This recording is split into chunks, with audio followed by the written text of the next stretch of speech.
আজকে সভার সভাপতি সুধাংশু শেখর মহাশয় এবং বিশেষ অতিথিবর্গ হিসাবে এখানে যেনারা উপস্থিত রয়েছেন সৌমেন বাবু, প্রতিমা মহাশয়া, এছাড়াও আমাদের যে শিক্ষক মণ্ডলী এবং শিক্ষিকা মণ্ডলী, তাদের মধ্যে আমাদের সকলের প্রিয় সুব্রত বাবু এবং শিক্ষিকার মধ্যে রয়েছে Rumki ma'am, Arpita ma'am, Priyanka ma'am এবং প্রিয়া ম্যাম।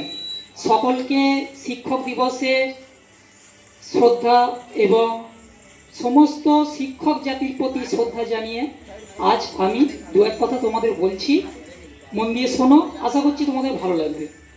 আজ এই যে 5 সেপ্টেম্বর শিক্ষক দিবস হিসাবে আমরা পালন করছি, তা এটা কেন পালন করছি? এটা কি কারোর জন্মদিন, নাকি এটা কোনো একটা বিশেষ কোনো জাতির উদ্দেশ্যে কিছু উদযাপন বোঝায়? এই জানতে গেলে আমাদের কিছুটা সময়, অর্থাৎ স্বাধীনতার পরে যিনি দ্বিতীয় রাষ্ট্রপতি হয়েছিলেন ভারতের, তিনি ডক্টর সর্বপল্লী রাধাকৃষ্ণন। তিনি রাষ্ট্রপতি হওয়ার পরে তার যেমন সুশাসন ব্যবস্থাও ছিল, তেমন সেই সঙ্গে তিনি কিন্তু একজন শিক্ষক এবং রাজনীতিবিদও ছিলেন। তা তিনি শিক্ষক হিসাবে যেহেতু তার প্রথম কর্মজীবন প্রতিষ্ঠা করেছিলেন, তা তার অনেক অনুগামী ছাত্ররাও উপস্থিত ছিল। তা একদিন তারা অনেকে বলল যে স্যার, আমরা আপনার জন্মদিন হিসাবে পালন করতে চাই 5 সেপ্টেম্বর। তখন তিনি বললেন, না, এটা শুধু আমার জন্মদিন হিসাবে পালন করতে হবে না, এটা তোমরা সমস্ত জাতির শিক্ষক দিবস হিসেবেই তোমরা পালন করো। তা সেখান থেকেই প্রচলন হয়ে আসছে কি না, ডক্টর সর্বপল্লী রাধাকৃষ্ণনের জন্মদিনটাই শিক্ষক হিসাবে আমরা পালন করি।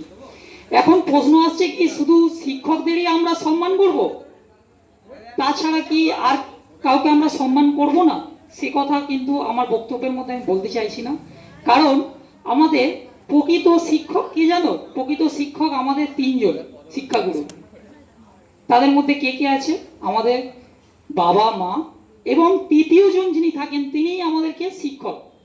এখন তোমরা বলতেই পারো যে বাবা মা কি করে শিক্ষক হলো? তারা তো আমাদের পড়ায় না, কিছুই করায় না, আমার কি করে শিক্ষক হলো? দেখো, প্রথম আমরা যে শিক্ষা পেয়েছি সেটা কিন্তু আমরা বাড়ি থেকেই পেয়েছি। এটা তোমরা মানো তো? বাড়ি থেকে পাওয়ার পরে তারপরে কিন্তু আমরা গুরুকুলে এসেছি। গুরুকুল অর্থাৎ আজকে যেটা বর্তমানে আমাদের শিক্ষা প্রতিষ্ঠান, সেটা আমাদের স্কুল বা আমরা যে প্রতিষ্ঠানে পড়তে আসি সেখানে। তাহলে সেই হিসাবে দেখো, প্রথম যে আমরা শিক্ষাটা পেয়েছি সেটা কিন্তু আমাদের বাবা মার কাছ দিয়েই পেয়েছি। সেই হিসাবে আমাদের প্রথম শিক্ষাগুরু বাবা মা, এবং তারপরে যিনি আমাদের জীবনের পথকে আরো সুন্দরভাবে সাজিয়ে তুলতে এবং জীবনে প্রতিষ্ঠা হতে, এবং সবচেয়ে বড় কথা সমাজের একজন সম্মানীয় ব্যক্তি এবং সমাজের একজন নিষ্ঠাবান ব্যক্তি হওয়ার ক্ষেত্রে যিনি সাহায্য করে থাকেন বা প্রতিনিয়ত সাহায্য করছেন, তিনি আমাদের শিক্ষক। এবার অনেক ছাত্রছাত্রী বলতে পারো যে আমাদের তো শিক্ষকরা বকাবকি করে, আমাদের বড্ড পেটে কিছু কিছু শিক্ষক কথায় কথায় বকাবকি করে। তা এটা কিন্তু তোমাদের ভালোর জন্যই করে। যদি বলো কিসের ভালো, ভেবে দেখো, সবচেয়ে বেশি কিন্তু বকাবকি করে তোমাদের বাবা মা, হ্যাঁ কি না? তা কি জন্য করে? সেটা তোমাদের ভালোর জন্য। তাহলে যে শিক্ষকও তোমাদের বকাবকি করছে, নিশ্চয়ই সে তোমাদের ভালোর জন্যই বলছে, কারণ তারও একটা নিজস্ব জগৎ আছে। বুঝতে হবে, একটা শিক্ষক যখন স্কুলে বকাবকি করছে, তার কিন্তু নিজস্ব একটা জগৎ আছে, তার বাড়িতে তারও বিভিন্ন পরিবার আছে, কিন্তু সে সেই সব বাধা অতিক্রম করে যখন বিদ্যালয়ে তোমার শিক্ষা প্রতিষ্ঠানে গিয়ে তোমাকে শিক্ষা দান করছে, সেখানে কিন্তু সে তোমাকে সন্তান হিসাবেই কিন্তু সে তোমাকে মানুষ করে। তাই একটা সন্তানকে আমরা যেমন বকাবকি করি, তেমন সেও তোমাকে সন্তান হিসাবে বকাবকি করে। তাই তোমরা এই নিয়ে মন খারাপ করবে না যে আমাকে শিক্ষক একটু বকাঝকা করলেন বলে মনটা খারাপ হয়ে গেল, না। তুমি ভাববে যে বাবা মার পরেই কিন্তু যে ব্যক্তির স্থান সেটাই হচ্ছে শিক্ষক। তাই সেই শিক্ষক বকাবকি করলে কোনোদিনই মান অভিমান করবে না, এবং শিক্ষককে তোমরা প্রত্যেকেই সম্মান করো, সেইভাবেই সম্মান করবে। এবং আর বিশেষ কিছু বলে আমার বক্তব্য আমি আর বাড়াতে চাইছি না। এরপরে অনেক অনুষ্ঠান আছে, আমার স্নেহের ছাত্রছাত্রীরা নাচ গান করবে, তাই আমি আর কিছু বলতে চাইছি না। তোমাদের সকল ছাত্রছাত্রীদের আমার ভালোবাসা জানিয়ে এবং প্রত্যেক বিশিষ্ট ব্যক্তিবর্গকে আমার ধন্যবাদ জানিয়ে আমার বক্তব্য এখানেই শেষ করলাম।